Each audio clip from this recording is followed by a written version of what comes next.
Welcome to the American Business Podcast.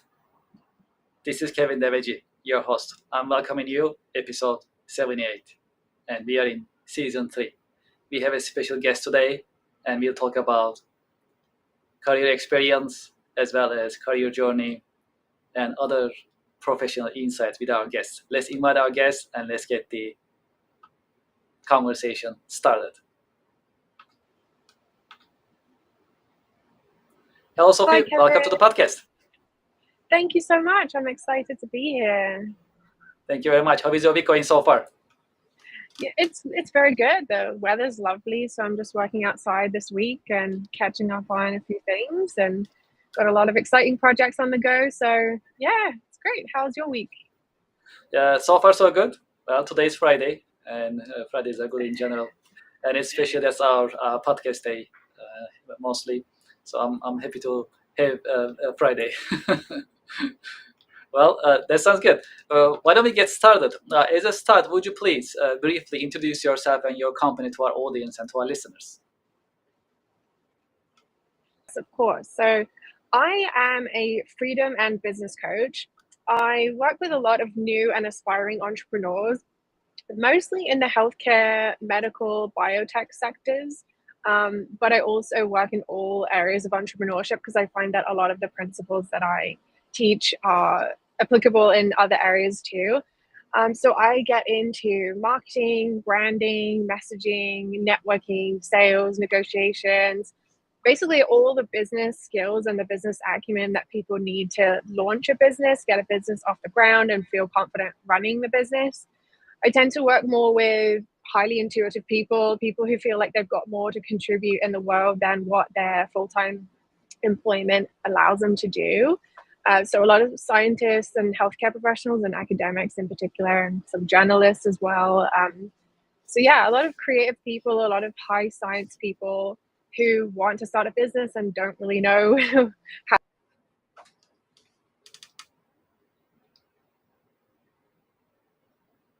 to do that. So Yes, starting a business is always challenging. So that's a great service. Why did you choose a lifestyle business over a traditional corporation?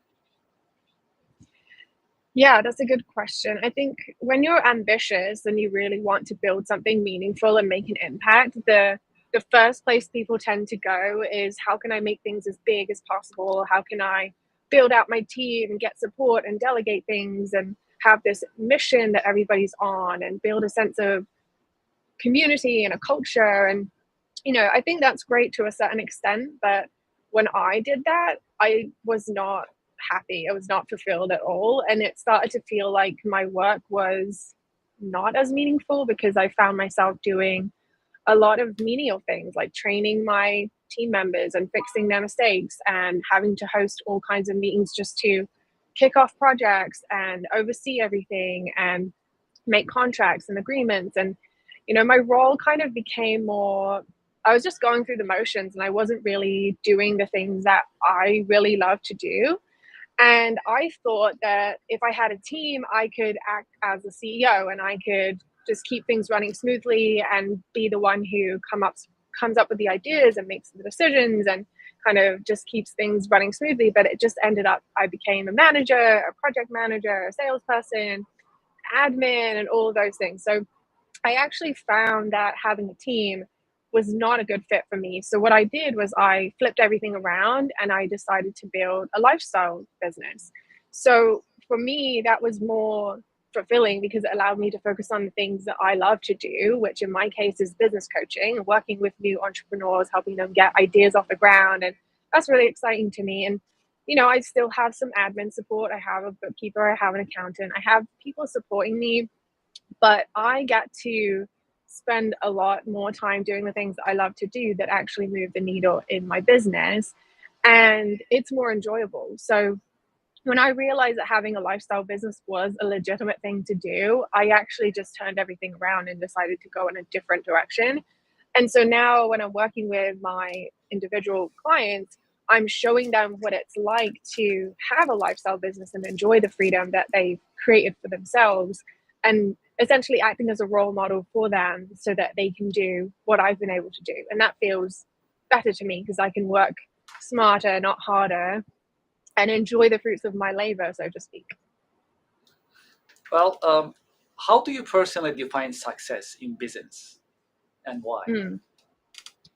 Well, I think it comes down to a few different things. And I would say that because these are my core values as an individual. So one of them is freedom. I always want to quantify, can I work wherever I want? Can I travel whenever I want? Can I have creative freedom over the projects that I'm taking on and the direction that my business is going in? So that's one area, is freedom. And then flexibility is also really important. So can I set my own schedule? Can I choose my own hours? Can I choose who I want to work with, when I want to work with them, what kinds of projects I want to be doing, what kinds of people I want to be working with? I think also another big one is autonomy and just being able to eliminate the people or the things that don't feel aligned for me, and to form partnerships with people who I genuinely believe are going to benefit me and where I believe I can benefit them, rather than just what makes sense on paper. And then I think also integrity and authenticity are really important to me. So I would define success as being able to live in accordance with my values and express myself openly in relation to what my clients want to hear, what they want to learn, and what they want to do, and not have to feel like I have to filter my words or I have to alter my perspective or my views to suit what other people want me to have. So that's how I would define success in business. So based on your observation and experience, how is it nowadays? Do you see more professionals would like to start their own business nowadays? How is your observation on that? Yeah, I actually was just in a place recently, and they had the news on, and it was showing that more and more people are wanting to starting businesses than ever before. And I think since the pandemic, people have gotten a taste of what it's like to work remotely or what it's like to work from home, and they realize that that's possible now. I mean, I was doing it long before that happened, but I think sometimes things need to be shaken up a little bit for people to see that there's a different way of doing things. So there's a lot of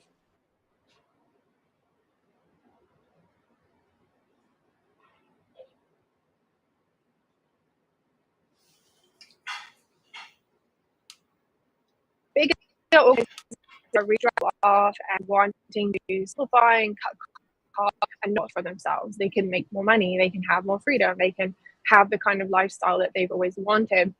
So there was a study that was done this year by Gallup, who said that 62% of adults in America would actually prefer to be their own boss. But that doesn't necessarily translate into how many are actually doing it. But there was another study done in May 2025 by Shopify, who said that there were 447,000 new applications for businesses in America in the time frame that they were looking at. So it is showing an upwards trend in people who are not only saying that they want to have a business, but they're actually putting in applications to launch businesses.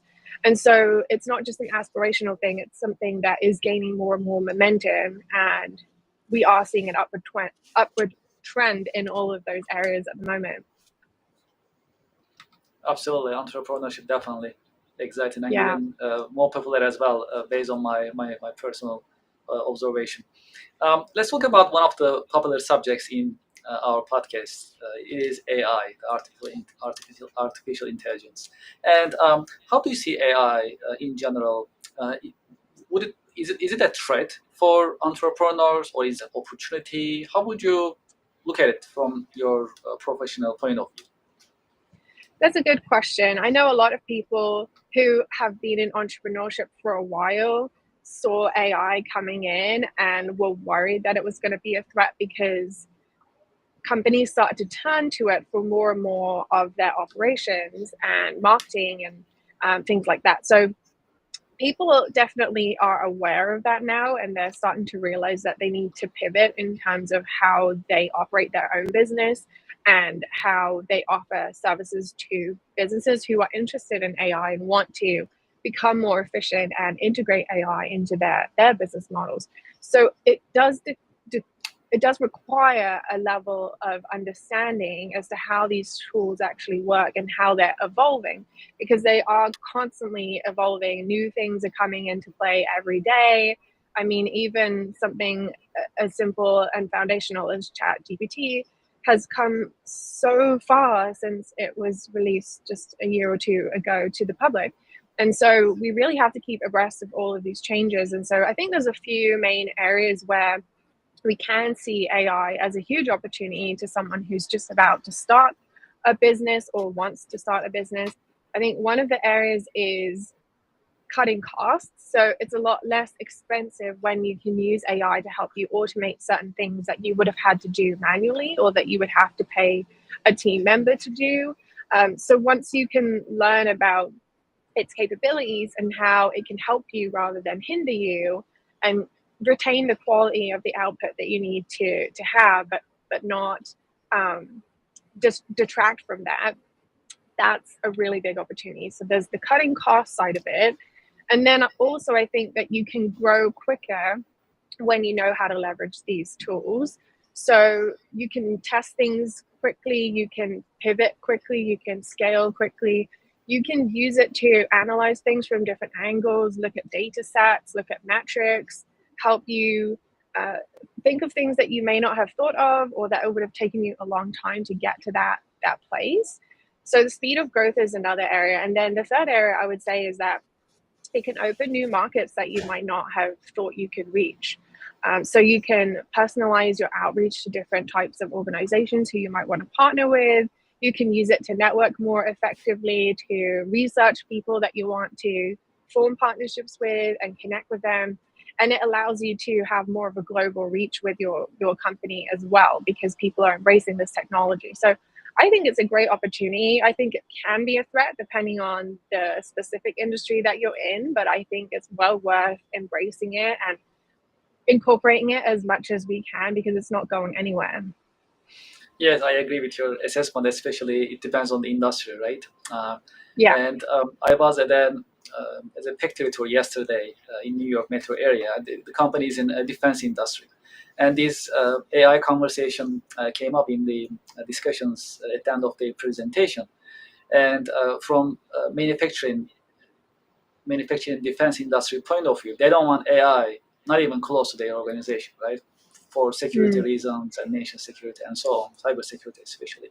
So they are afraid of getting it out of control. So they are saying it's not for them, at least right now, for instance. Yeah. But for other businesses that we are engaged with, yes, go ahead. Well, I was going to say, I mean, there are also a lot of big companies who are building their own AI tools internally so that it's only using the data that they're giving it, and it doesn't look outside of that, or it doesn't leak it to people outside of the organization. So I think people are finding workarounds to these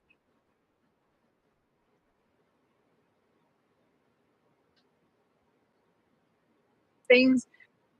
Realize the potential. I think there are, as long as you're hiring things. But you're right, there are going to be some organizations that just say, I don't want to touch it, I don't want to go anywhere near it. So you just have to figure things out for your own specific industry and see where you fit into all of that. I'm a co-host of another podcast called Two Guys All Things Tech, and I have a co-host Antonio Lucidi, and we talk about AI all the time. We debate actually, and during these debates, one of our subjects that we really focus on is whether or not regulating AI and how to manage the developments moving forward because of AI, with AI, and so on. Do you have any take on regulating AI? I don't work in the legislation area myself, so I can't comment on it too much, but I can say that it's becoming more and more difficult to keep things protected and keep things confidential, because even when people are not supposed to be using it for things that are confidential, they still are. So I feel like we do live in an age where everything is becoming available online, and it is becoming harder and harder to protect that integrity or protect secrecy or confidential information. But like I said, there are people who specialize in that area. So I think that if the right partnerships are formed, you can always find a way to achieve what you want to within reason. And so that may be where developing your own software would be most beneficial, because that's the only way you can fully control what actually happens to it and what it can do. True. Well, let's look at your success, if that's okay. Can you share top three things or elements that actually made an impact on your success? What will be those three things? So the first thing I would say is that I was a work addict for a very long time, and I would use work to define my worth and my value as a person. So anytime I had a spare second, I was working on my phone, on my tablet, on my computer, anywhere. I would find a way, and I couldn't actually relax. I couldn't actually stop thinking about work, because if I did, it was like the whole world was crumbling down around me. I didn't know who I was if I wasn't working. So overcoming that and treating it as an addiction and recognizing that that is not healthy and that is not sustainable for anyone, that's not going to benefit anyone in the long run, especially me, that has been a huge part of it. Because as soon as you get into these burnout cycles, it's kind of self-perpetuating. It will just keep going until you decide that you don't want to live that way anymore. So that has been a huge one. And then I guess as a tangent to that, kind of recognizing that I don't have unlimited energy, that I am only human, and that it's about thinking smarter, not like working smarter, not harder, essentially, and just maximizing the productivity when you are working, but carving out plenty of time for reflection and creativity, and kind of questioning whether or not you even want to do that big project, or if you even enjoy what you're doing anymore, or if you even want to keep that client. You've got to make space for making those kinds of big decisions about the direction you want your business to go in, and whether you actually feel aligned with your efforts or not, and also whether you're getting the results that you want, because we have to take that time to really reflect on, is it working, or are we just spinning our wheels and not actually moving anywhere? So those have been big for me. And then I would say the third thing would be overcoming imposter syndrome. I know this comes up a lot with executives in business as well, and CEOs and people who run small businesses. They don't feel like they are good enough to be in the position that they're in. There's a lot of pressure to make important decisions all the time and get things done and keep things moving and get it right and turn a profit and all of these things. And so I think that, learning how to build confidence as an entrepreneur, as a leader, and to genuinely feel that, but also to know that nobody gets it right 100% of the time. You can still make mistakes. You can still mess up sometimes. You can get advice. You can get support. Done is better than perfect as well. So coaching has been really helpful for me. I always have a coach myself while I'm coaching other people, because I always want to be growing. I always want to be imparting that new knowledge and, keeping up to date with all the latest technology and things like that, to make my life easier, to make my business more successful. But I belong, I'm supposed to be doing what I do as I do it. So kind of getting that strong sense of identity has been so huge for me. And I've seen so much growth because of that. So we can't neglect to do that internal work on ourselves as well as the external work on our business, because it all comes together to form the whole that people see and people interact with every day. What would be one lesson that you learned the hard way in business that every single business owner should know? I think that we can easily get caught up in the day-to-day goings on of running a business, where there's always another thing to do. There's always another project to launch, another client to onboard. You want to put your prices up. You want to launch a new offer. You want to build a new website. You want to update your logo. There's just a never-ending list of things to do, and it can end up feeling like you're running on a treadmill, but you're not actually getting anywhere.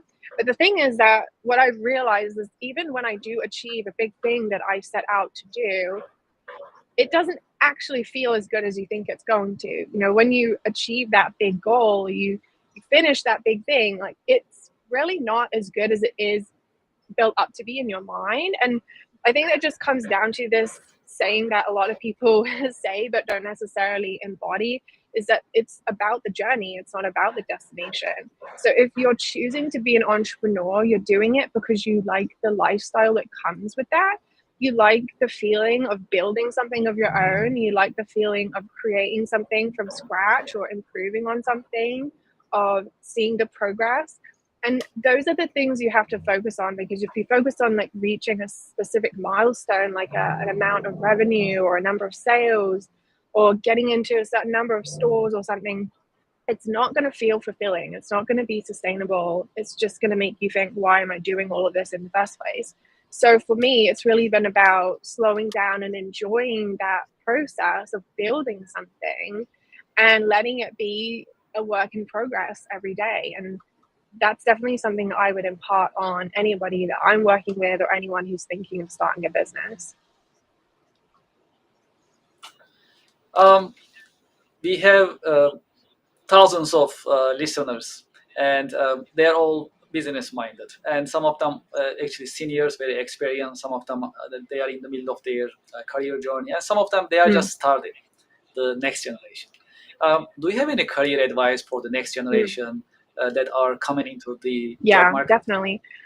When I was entering into the workforce and realizing that I wanted to be an entrepreneur and I didn't want to work for anybody else, I was very aware that the people I knew and the relationships I was building was going to be the most critical thing for me, partly because I feel like those are my natural strengths, is how I connect with people and how I understand what other people's needs and how I can help them, but also because I recognize that that's the way that the world works. And I think that one of the challenges with AI coming in and with things being moved to remote work, and with the Gen Zs coming in with maybe less social skills or less experience working with people in the flesh, it's more challenging for people to understand that really people are people, we're social creatures, and we want to hire the person who we feel good about. Like we have feelings about people, we have instincts, we have first impressions that really do count. And if you're just putting in an application or you're just talking about your business online, I don't think it's really going to move the needle all that much. I think it's about genuinely forming relationships with the right kinds of people, strategically but also effectively. And I think that's what I would encourage people to do now, because even without a website, even without an online presence, even without any social proof, you can still have a very successful business. I think all the digital marketing now makes it easier for us to present ourselves professionally. But at the end of the day, you don't actually need that, and you can't rely on that, because that's not really what's going to get the wheels moving.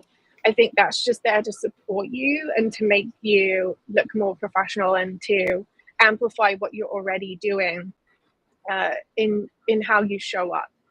So, it just comes down to relationship building and looking at people as people and not just numbers or leads or people, things you have to convert into a sale. And I think that's what people are losing, and what is becoming more and more important now, because people want to know that you're real.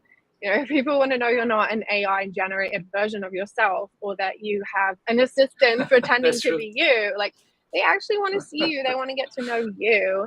And they want to see the human side of you as well. They don't want to, because they see all the generic stuff all the time. It's being generated, but they want to see you. They want to see your flaws, your quirks, what makes you a bit weird and a bit interesting. Like, that's what people want.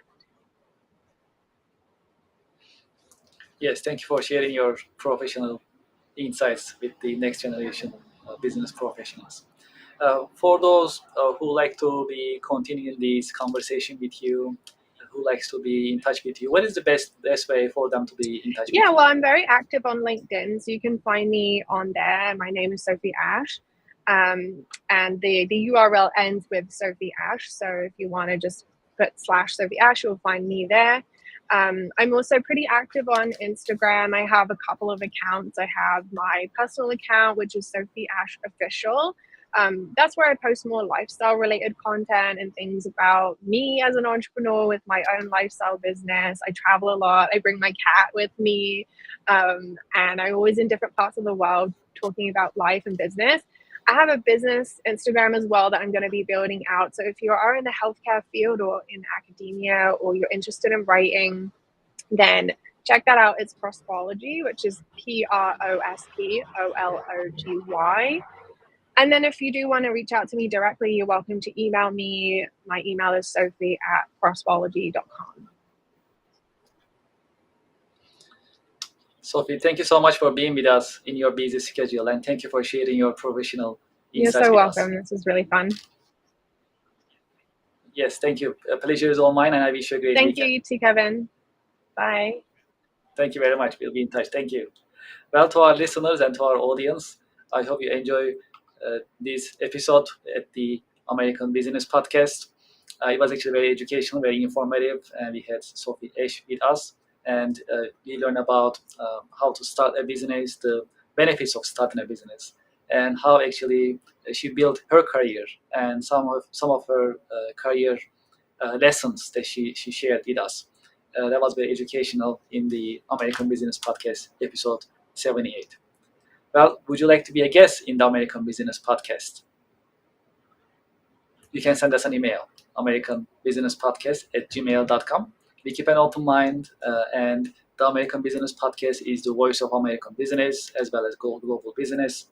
And we welcome any professional who likes to be sharing his or her professional insights in the American Business Podcast. It's all about sharing the knowledge, sharing the insight, and sharing the professional wisdom.